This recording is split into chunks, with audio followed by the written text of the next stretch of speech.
All right, so we are still working on perimeter and area, right? So this activity is mainly based on perimeter.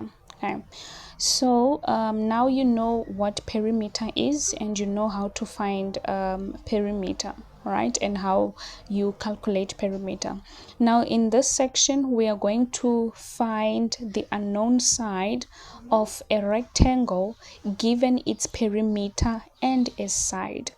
Now I've highlighted keywords here.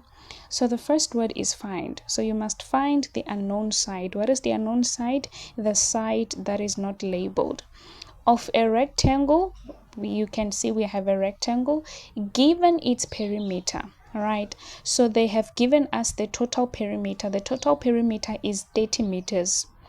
And a side, they've given us one of the sides. So now our job is to find the unknown side.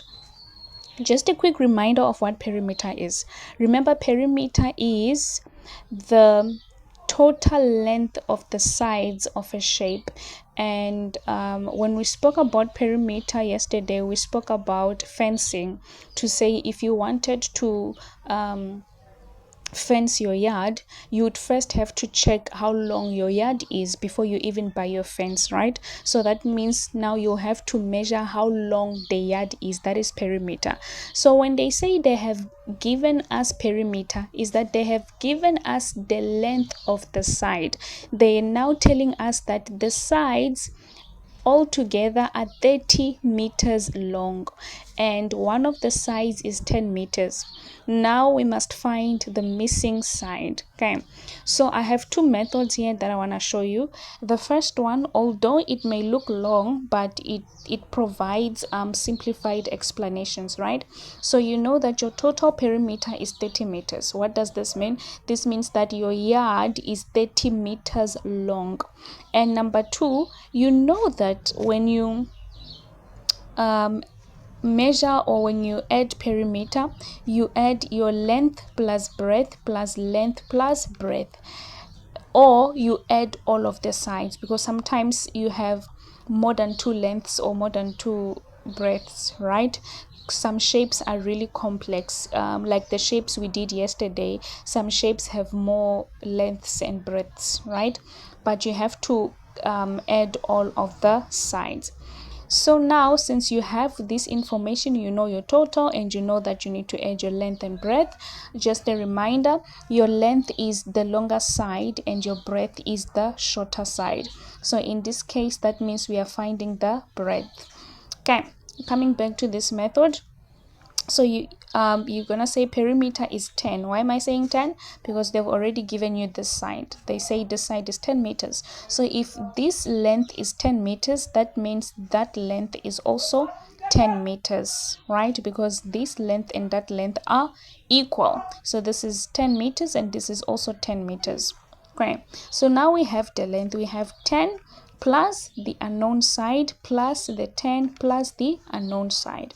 We know that our perimeter is 30 meters. So we are gonna minus the two lengths that we have from the total of 30 meters. So we're gonna say 30 minus 10, which is the same as saying 30 minus 20. We are left with 10 meters. What does this mean? This means this side is 10 meters, the other side is also 10 meters, right? And the total is what? Is 20. So we are left with 10 meters, which is shared by the two breadths, right? As you can see here, 30 minus 20 is 10. What does this mean? It means this 10 is shared by this side and this side. This is why I said 10 divided by 2, which will give us a 5. So now we know that the breadth is 5 meters. So this side is 5 meters and this side is also 5 meters. Now if we add them together, we are going to say 10 plus 5 plus 10 plus 5, which gives us our total of 30 meters. All right, so now we know that our length is 10 meters and our breadth is 5 meters. Going to the second method, this is the textbook method, right? We know that our perimeter is 30 meters, and your length plus breadth, this is the length of one side and the breadth of one side. That's why I'm saying length and breadth, right? So it's length of one side and breadth of one side is the total perimeter divided by 2, which is 15. What does this mean? This means that the length of one side and breadth of one side is equals to 15 meters. That is 1 2, right? So that means now we have opened up the rectangle and we are left with only these two sides, which give us a total of 15 meters. Then we are going to continue and say 15 minus 10. I'm minusing by 10 because what's this? Because this side is given, it's 10 meters, and I'm left with 5. So this also tells me that, all right, this means this side is 5 meters.